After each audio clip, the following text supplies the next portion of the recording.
Hello, everyone. Thank you again for joining us. I am absolutely thrilled with our guest today, and I know you will be too, and keen to hear his expertise in the area of B Corp. So I'm delighted. Today we're joined by the CEO of Cotswold Fayre and Flourish, author of Forces for Good and The Fourth Bottom Line, and a big B Corp ambassador. So Paul Hargreaves, thank you for joining us. I really appreciate it. Thanks for having me. No, it's lovely to spend some time with you, and I know that people are be very, very curious to and keen to hear your expertise in this area. Um, B Corp has been talked about. I go to a lot of events and a lot of guest speaking. I hear a lot of organizations aiming to go down the B Corp route. There's a lot of I'm getting a lot of mixed messages. I know you're an expert in this area, so I'm keen to sort of hear from you. I guess definition first. How would you define a B Corp? Is there an easy definition for barbecue bar conversation kind of thing?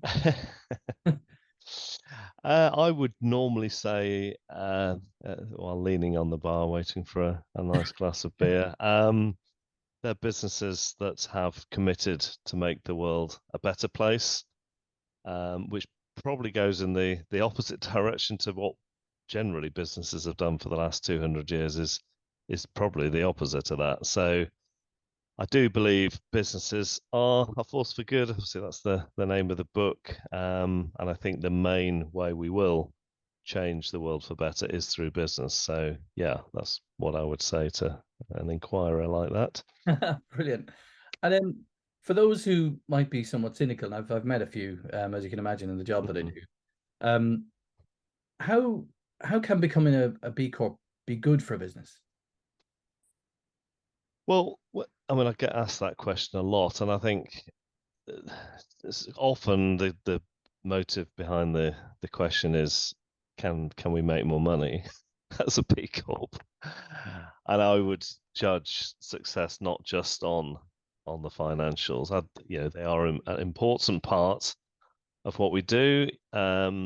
It's the triple bottom line. It is people, it is planet, but it's also profit. So in that respect, similar to traditional businesses, but I believe that if you put people and planet first, the profits will follow, which is completely the opposite to which most people think. And I mean, it's never really been rocket science, has it?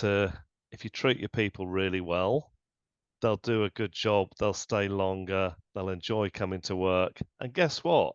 You have happier customers and therefore a more successful, thriving, flourishing business. So, and I think the same is probably true now with the planet side of things. But people want to buy from businesses that are doing good for the environment. They don't want to buy from businesses that are harming the environment. So we have a bit of a win-win. Now, I think my original answer to that question, say 5, 7 years ago, 8 years ago, we became a B Corp. It wasn't primarily, it was never the reason for us to grow financially or get more customers. That is starting to happen now. But initially, why it is good for a business to be a B Corp would be it helps massively the people who work for us to know why they're coming to work and what why, if you like, in the Simon Sinek stuff. It's helped us develop our reason for being as a company, and actually helps people as an individual work out what their reason for being is in their individual life. So when you've got a group of people that are committed behind a purpose, you have a better company, and that would probably be the number one answer to the question you just asked. And I think if you look back to sort of even the old book, Jim Collins, Good to Great, he always maintained that businesses that have a greater sense of purpose and a united sense of purpose Mm. actually do well, economically by default rather than by design. Yeah, yeah. I mean, it does beg the question that why don't more businesses treat their people well, doesn't it? But I've never quite worked out why you would ever not want to pay your people a living wage, for example. It's not great for, how can it be great for any business to have a load of people working there who can't afford to live? It's, Absolutely. anyway, yeah. No, I did. I agree entirely. It's so the way of doing business makes a positive impact in the world from a point of view of purpose, people. Um, and obviously profitability as well. But the environmental side of things that's obviously clearly a big area too. Would that be fair? Yeah, I think so. I mean, I think it's probably lagging a bit behind on the people. So, but definitely with younger consumers, they are making more conscious decisions on how they buy, what they buy, how much they buy, actually, and how much do we actually need. So it's a growing emphasis on that. I think probably, if a business is benefiting a local community in some way, then that creates a feeling of well-being, and people want to spend more money with that business. That's probably still higher than the environment, but certainly things like plastic are making a difference, and probably the plastic thing has been overemphasized because you can see it. You can't see carbon, so I think the whole net zero carbon neutral area is a bit more difficult for customers to buy into, because there's a lot of misunderstanding around that. Yes. Whereas plastic is a bit more obvious. So there's definitely still education to do. And we would see, part of our role as a business has been educating other businesses to be better on the environmental side. And it's probably the thing we talk about a lot more, because there's a lot more ignorance in that area. There's a lot of jargon in that area too, which we probably help decode a bit by talking about it to our suppliers primarily. Right. And if, let's say, there's a business now watching this and they want to go down the B Corp route, they've looked into it, they decided, or they're just about to look into it, what are the key factors to consider for an organization let's imagine one in operation already, Yeah. and a startup. So two parts to it. So the one that's in operation already, let's pick an SME, and then one who's about to start a business. What are the key factors to consider for both of those? In terms of how they would have to change, you mean, as a vehicle? Yeah. So, well, it's probably along the lines of the B impact assessment, which pretty much covers everything. So it's the assessment you go through as to become a B Corp, and actually there's a free assessment online that any business can do, which would be a great first step anyway. But the 5 areas that goes through, and it's depending on your business, it does vary, but it'd be between about 150 and 300 questions. The bigger businesses get more questions. So it's a surprise to me recently when we've just resubmitted for the 4th time certification, and someone had forgotten to change the number of people we had. So I changed it, and suddenly there was another 25 questions we hadn't answered anyway. So it's in 5 areas: governance, workers, community, environment, and a very small section on customers. So they're the big areas that you need to answer questions on, and the big areas that you may need to make changes in. So, and that's an important point actually, because for me, well, 2 things. One, I was shocked to discover, after having been a B Corp for a couple of years, that the bar actually gets higher each year. So you've got to continue to get better. I mean, now I think obviously that's a fantastic thing to have built in. Actually, can we just start that again? Because I've forgotten what my second point was. Edit point, edit point, edit point, edit point, steppy, edit point. Yeah, no problem. We can go again. Sorry, what's just do the Yes, I'll do the question again. I'll start the question again. Is that yeah, right? okay, yeah. So edit point, edit point.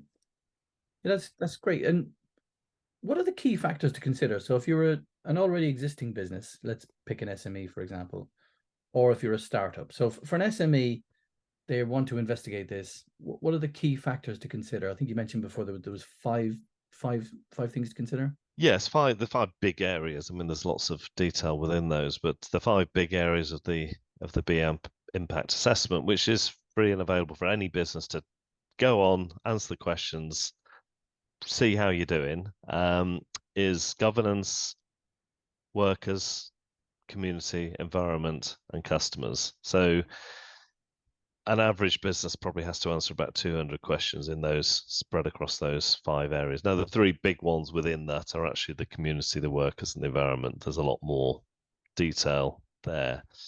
So yeah, I mean that's the areas, and one of the best things about being a B Corp over the years has been to see where you're not scoring points, Right.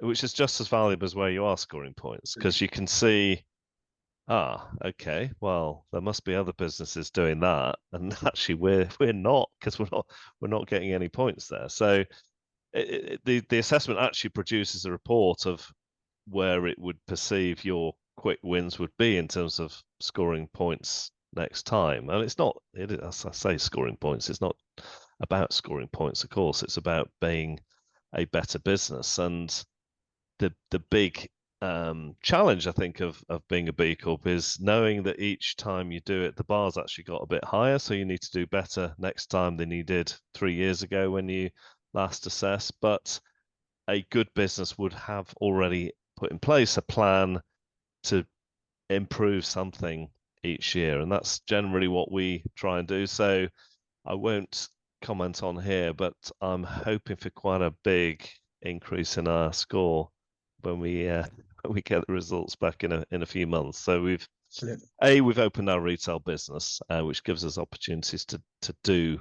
For example, we employ couple of Ukrainian refugees here and 3 neurodiverse people. So that counts as what's called an impact business model, where you're deliberately employing people who are underserved and giving them a chance in the job market and putting in training for them and stuff like that. So there's those impact business models throughout the B Corp assessment. For example, if you were a business that was doing something particularly innovative in terms of the environment, you can claim extra points for having a special way of dealing with carbon, for example. So yeah, but the really important thing, just to finish this, is and the reason I wrote Forces for Good actually was because the initial cohort of B Corps, which we were one of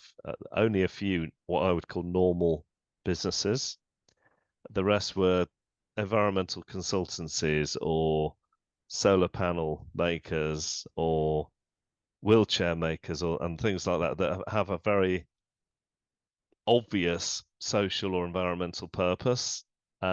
We don't. I mean, I would say our business model of the wholesale side is a massive carbon reducing business model, but as such, we are a normal business, as our Cook, the frozen food company. They make meals as many other people do, but they're just doing it in a way that's better for the planet and better for people. And I wrote Forces for Good to encourage normal businesses to be better.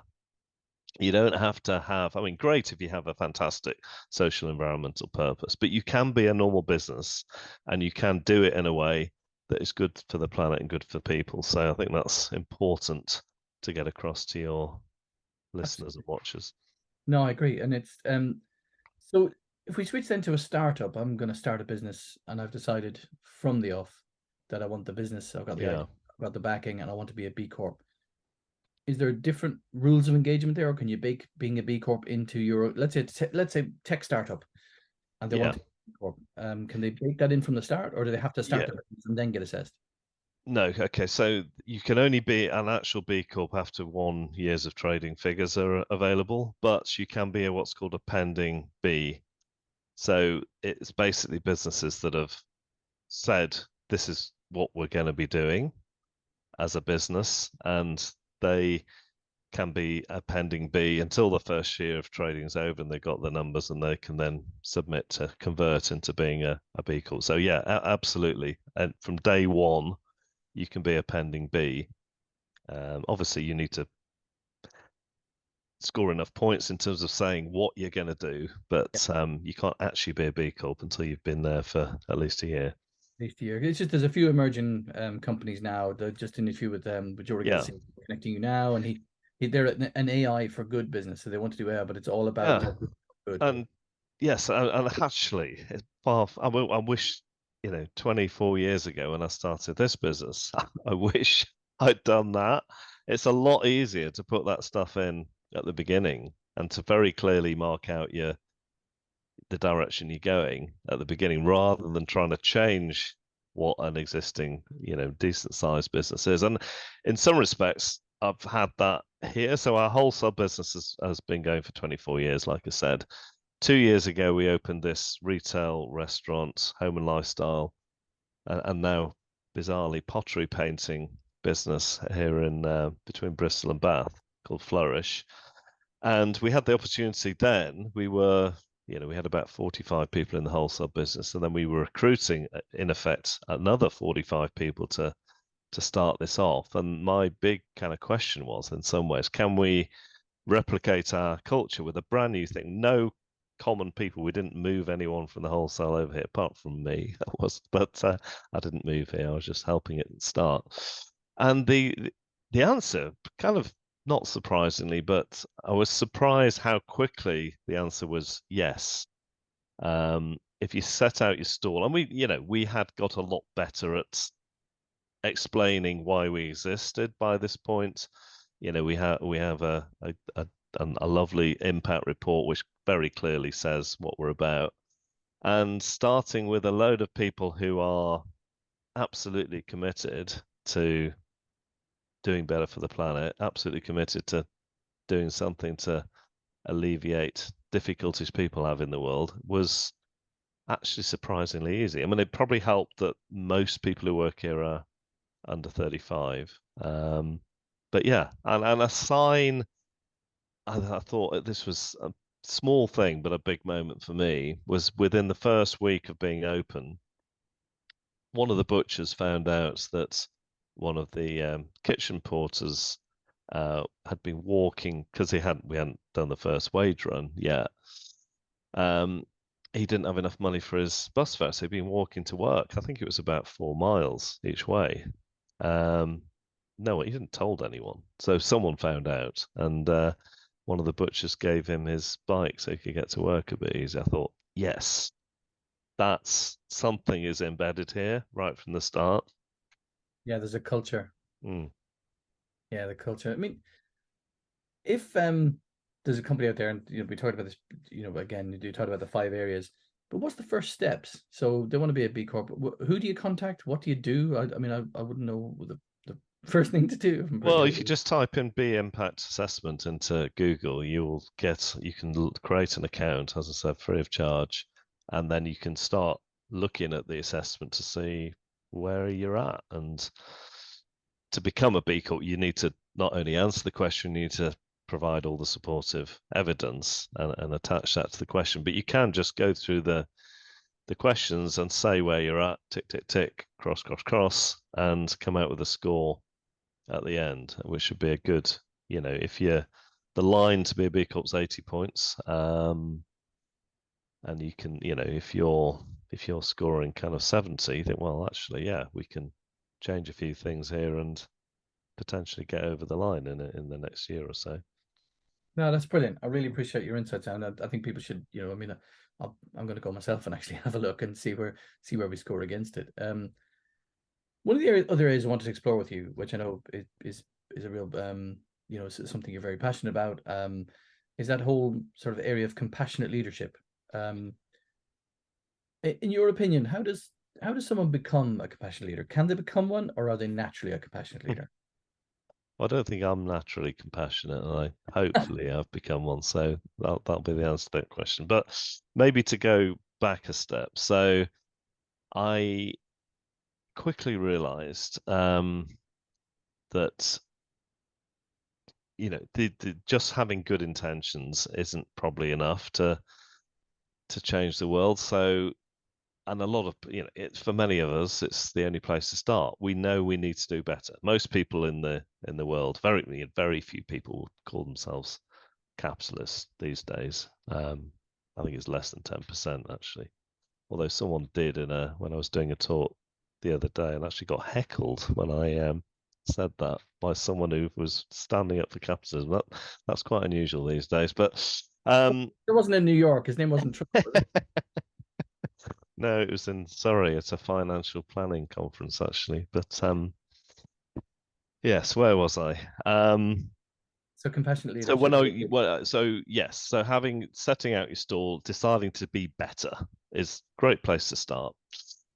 However, and this came about actually when I was writing the Forces for Good, which is really going through the three Ps: people, planet, profit. But in the process of putting that book together, I realized actually we need more. If I'm really going to do this, it's not just about changing the world, it's about me changing as well.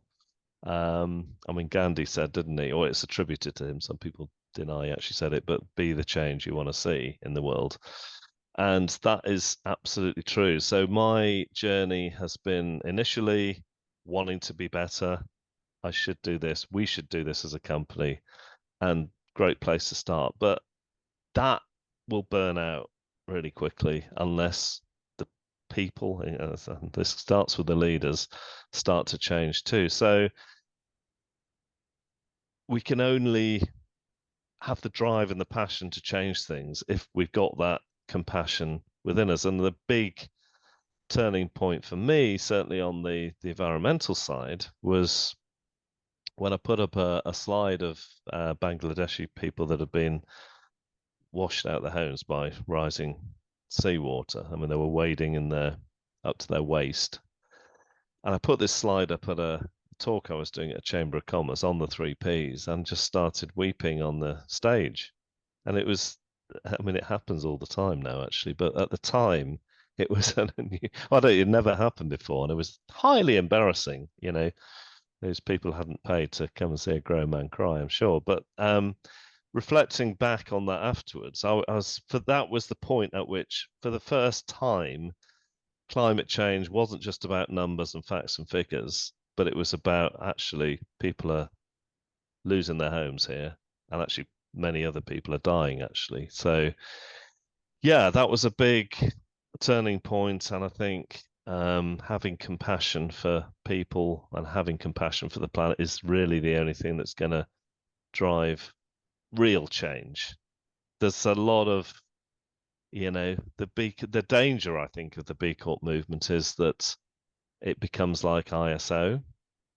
I was going to ask you about Yeah, that. it becomes just a scoring system and tick, tick, tick, but doesn't impact the people and doesn't impact the culture enough of businesses. And that's started to happen. There are B Corps. I won't mention who are B Corps, but I doubt very much whether there's been too much cultural change there. But if compassion is there, that makes your business completely different, both internally and the way you interact with the world. So, yes, I think anyone can become more compassionate. I think we don't understand what that is in the global north. I think some of us probably need to go to places like India and Africa to understand compassion. And actually, I'm going to India next week, so hopefully I'll come back slightly more compassionate too. But they we're too individualistic in the West or the global North, and we haven't really understood what compassion is because we're only thinking of ourselves a lot of the time. So yeah, we still have a lot to learn, but I do believe everyone can get there.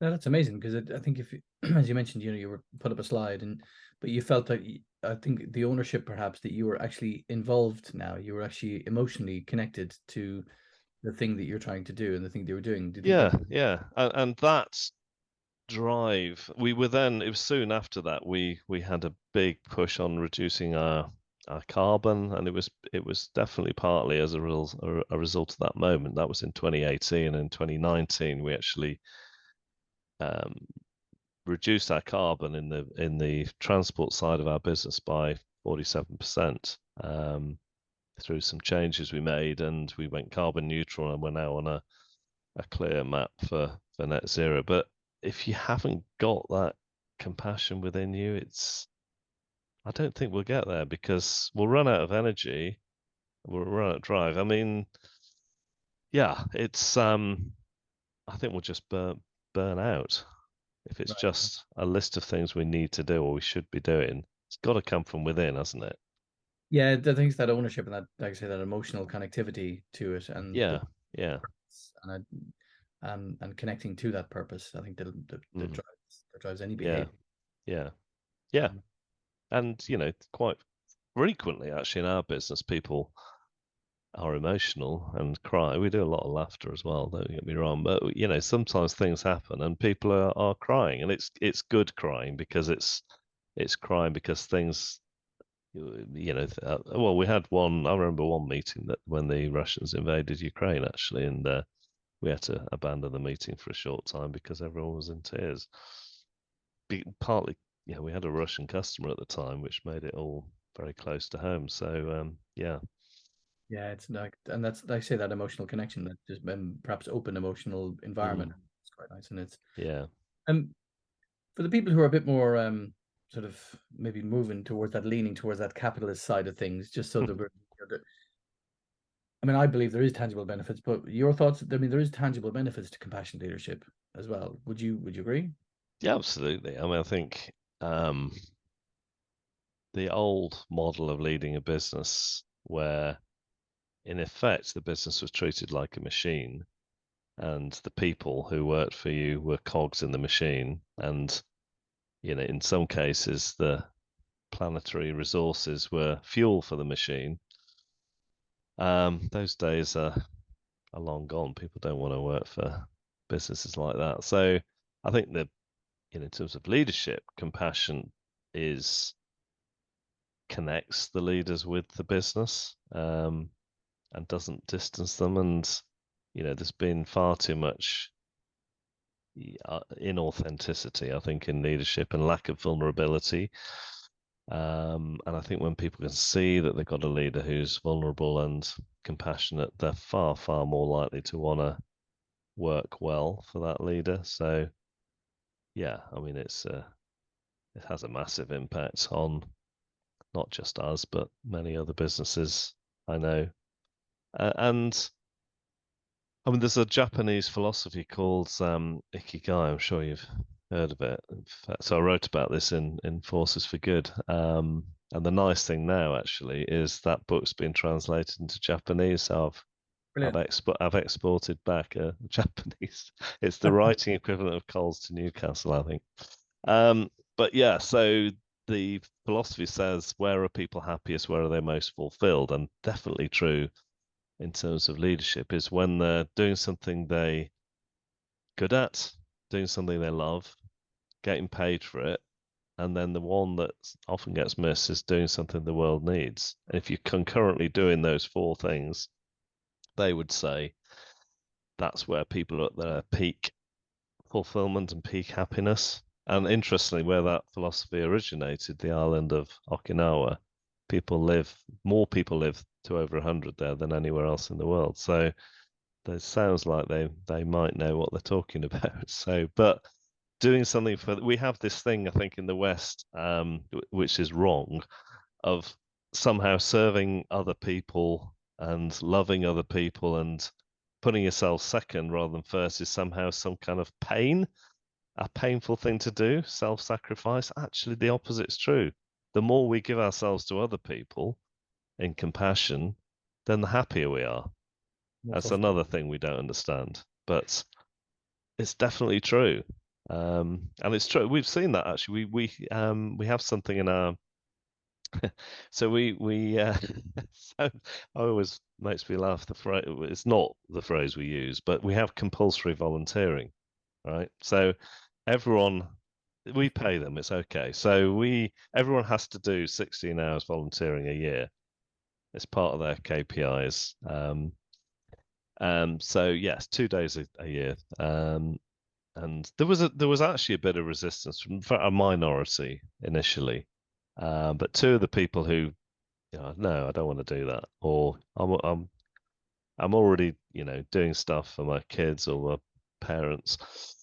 But those two people actually wrote to me after we basically made them do something for some in the community and said thank you for making me volunteer, because I've seen another side to life. I've realized how lucky I am, and yeah, they came out of it better, happier, more fulfilled. So there's the proof. Brilliant. Well, Paul, that's a brilliant place to end it. If people want to look you up, they can find you on LinkedIn. I'm sure they can then seek out Cotswold Fayre. For those that don't know, it's with a Y, Fayre, and Flourish, which is also one of your places, which is it you're saying there's pottery and there's food and Yeah, it's a food hall and kitchen primarily. That was the plan. Some people call it a farm shop. It is a large shop on a farm, but the farm's disused. So we call it food hall and kitchen. And then we got a home and lifestyle craft area, and then there's an area where children can come in and paint pots, and we glaze them, and yeah, so that's a new part of the business. Excellent. And then if people want to look up your book, Forces for Good, do they find it all available outlets, Amazon, Waterstones, Yes, etc.? on all. I normally say available from all good booksellers online and also on Amazon. Because I'm not sure they're good, but yeah, it's on any online bookstore. So there's Forces for Good, which is the book one, and then the fourth bottom line is the second book. Brilliant stuff. Paul, thank you so much for giving us some time today. I really appreciate it. And I look forward to seeing your new business flourish. Yeah, I see what you did there. Thanks for having me. Cheers, bye. Bye.